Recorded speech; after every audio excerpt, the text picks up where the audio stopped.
मुख्यमंत्री घेणार सर्व जिल्हाधिकाऱ्यांची बैठक। आखाती युद्धाच्या पार्श्वभूमीवर बैठकीत चर्चेची शक्यता। अशोक खरात हवाला रॅकेट चालवत होता। दुबईपर्यंत पैशांची देवाणघेवाण सुरू होती। अनेक बड्या अधिकाऱ्यांची खरातला मदतही। जय महाराष्ट्रला सूत्रांची माहिती। अशोक खरात विरोधात शुक्रवारी रात्री उशिरा 2 गुन्हे दाखल। एका महिलेची लैंगिक शोषणाची तर एका इसमाची फसवणूक केल्याप्रकरणी तक्रार। विधान भवनात प्रवेश मिळवण्यासाठी मोठा गैरप्रकार उघड। बनावट प्रवेशिका प्रकरणात 7 जणांवर गुन्हे दाखल।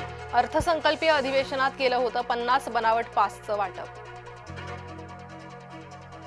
मंत्रिमंडळ फेरबदलाचा निर्णय एकनाथ शिंदेच घेतील। मंत्री आशिष जयस्वाल यांचं विधान। शिवसेना पक्ष खूप छोटा झाला। या फडणवीसांच्या विधानावर प्रत्युत्तर। मोठेपणाचा दावा करणाऱ्यांनी आधी स्वतःचं मोठेपण तपासावं। उबाठा प्रवक्ते अखिल चित्रेंचा ट्विट करत हल्लाबोल।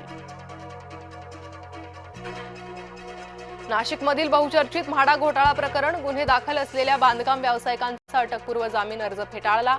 नाशिक जिल्हा न्यायालयाचा मोठा निर्णय। संभाजीनगर जिल्ह्यातील धक्कादायक प्रकार उघड। अल्पवयीन मुलीवर अज्ञाताकडून अत्याचार। घरात एकटी असलेल्या मुलीला नेलं उचलून।